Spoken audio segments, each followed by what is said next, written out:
I was thinking, what if naging masyadong emotional yung eleksyon ng huli? And one-third of members of Congress ay naging anti-administration.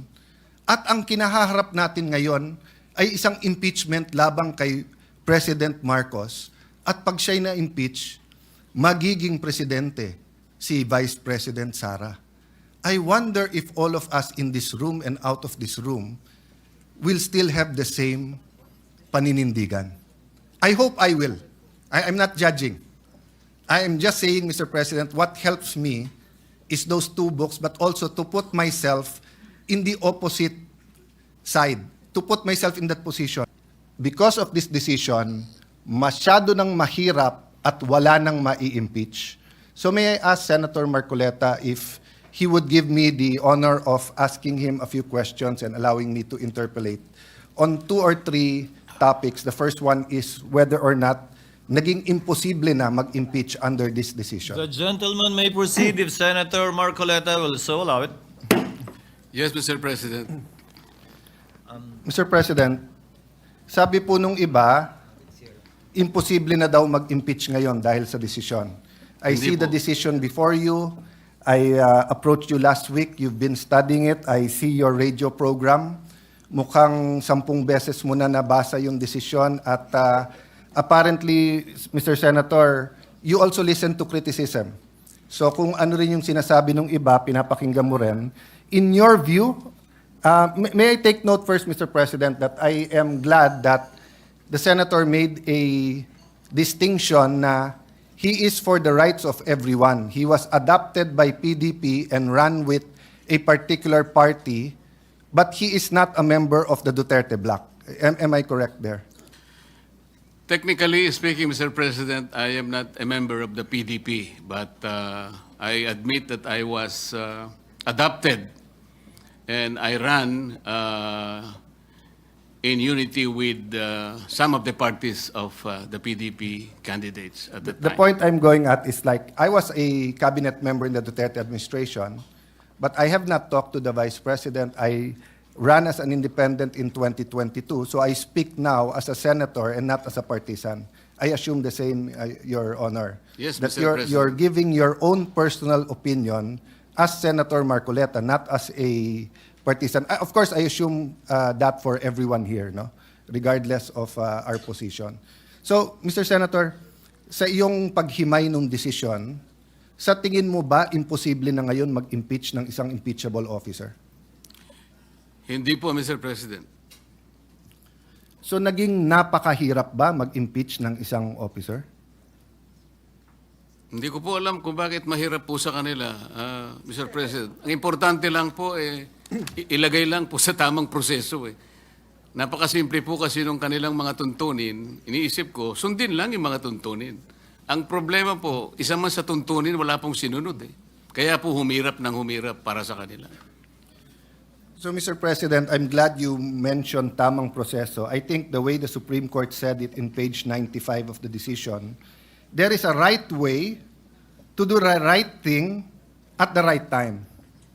The problem, Mr. President, is sinasabi po nung iba, may decision na sa former decisions, meron ng definition ng initiation, and many of us here were not mere spectators there. I mean, Senator Soto, I think, was in the impeachment court, di ba, of Senator Estrada, Senator Laurentu.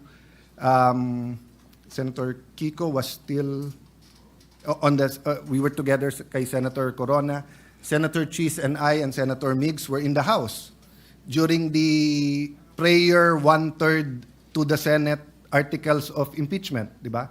So hindi po tayo stranger sa mga pangyayaring ito. Ang punto ko, Mr. President, Senator Marcoleta, kung hindi nagsabi ang Supreme Court ng specific na dapat sundin, pwede kong ma-interpret na baka naman masyadong mahirap. Baka naman kahit anong i-file kung gustong protektahan, hindi na siya ma-impeach. Paano na yung accountability? But is it true, Mr. President, that on page 93 of the decision, the Supreme Court actually narrated what has to be done for a valid impeachment complaint? Yes, Mr. President. Allow me to read. 1, the draft article of impeachment or resolution should be accompanied by evidence when made available to members of the House, especially those who are considering its endorsement. 2, the evidence should be sufficient to prove the charges in the articles of impeachment. 3, the draft articles of impeachment and their accompanying evidence should be made available to all members of the House of Representatives, not only to those who are being considered to endorse. Impeachment is an act of the entire House, which requires a qualified minority of only 1/3 of its members to be transmitted to the Senate. However, the House of Representatives is a deliberative assembly where each member should be allowed to represent the views of their constituents. Let me stop there first. Mr. President, may problema ba yung number 1 na yung articles of impeachment kailangan may ebidensya?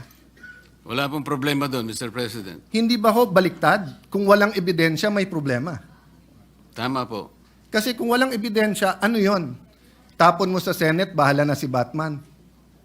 So precisely tama ang Supreme Court that even if 1/3 endorse or file, dapat may ebidensya na.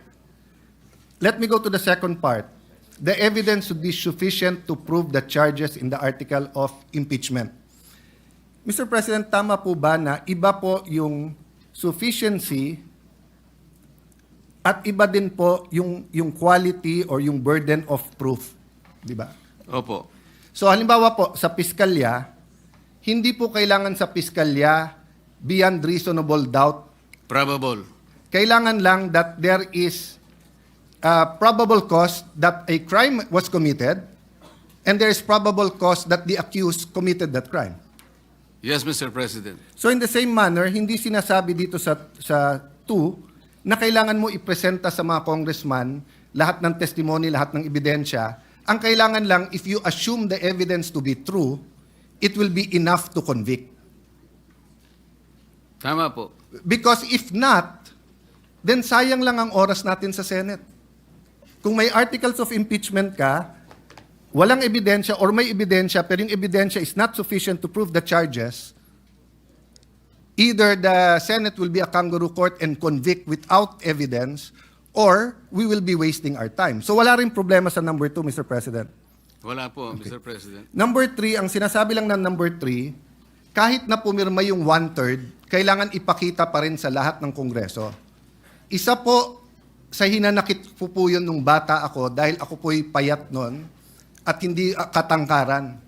Parati akong saling pusa sa basketball, baseball, volleyball, dahil hindi po ako ganong kagaling sa sports. Sa Congress ba, hindi ba tamang rule to? Na kahit wala ka sa majority, kahit wala ka sa qualified minority, kapag ka may impeachment, merely being elected as a representative of the district or of the party list, dapat ipakita man lang sa'yo yung articles of impeachment at saka yung ebidensya. Tama po kayo. Wala man lang po akong nakita sapagkat ako po hindi isinali sa pakakitaan ng... So naiintindihan niyo po kung paano maging saling Hindi ko nga pusa. po alam na meron na po pala. Hindi man lang kami binigyan eh. Kaya nung tinanong ko po yung aking mga kasama, kayo pala binigyan, bigyan nyo nga ako ng kopya para mabasa ko. Wala rin kami. Paano nyo pinirmahan? O hindi naman namin binasa nung pinirmahan na. Basta meron lang binigay ng mga signature pages. Doon lang kami pumirma. So Well, hindi nyo nabasa? Hindi. God and the world has a way of correcting itself, which is very good. Number 4, respondent have the opportunity to be heard on the draft articles of impeachment. Hindi ko na po babasahin dahil mahaba, pero basically ang sabi ng Supreme Court dito, hindi naman kailangan pumunta doon ang Vice President. Pwedeng through pleadings.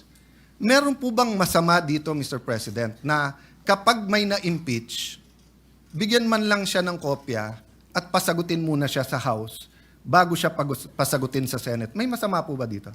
Wala pong masama, Mr. President. Ang totoo nga po, sinasabi nga na dapat i-repair po lahat ng impeachment complaints kahit na yung pinirmahan ng 1/3 o higit pa, i-repair sa Committee on Justice. Yun po ang paraan siguro para magkaroon man lang ng pagkakataon ng Vice President, kahit na by pleadings lang, makasagot siya. Yeah. Pero hindi nga po ibinigay.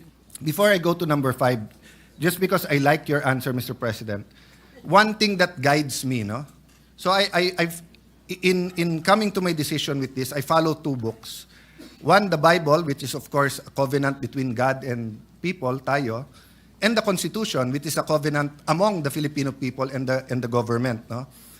Alam mo, both books talk about due process.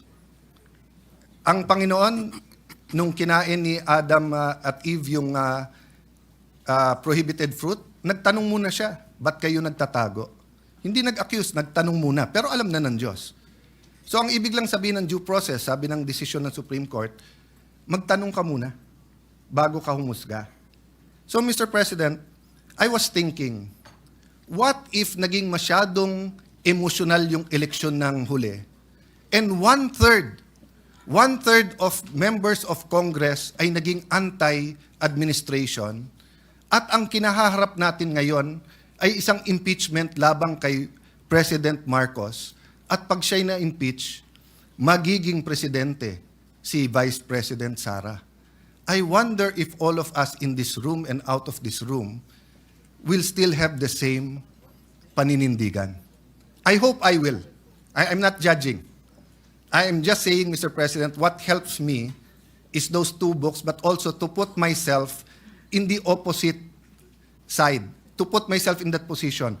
What if, so I'm looking, I see my good friend, former Senate President Subiri, shaking his head. So natanaw ko tuloy si Senator Kiko. What if Vice President Lenny and Senator Kiko won in 2022?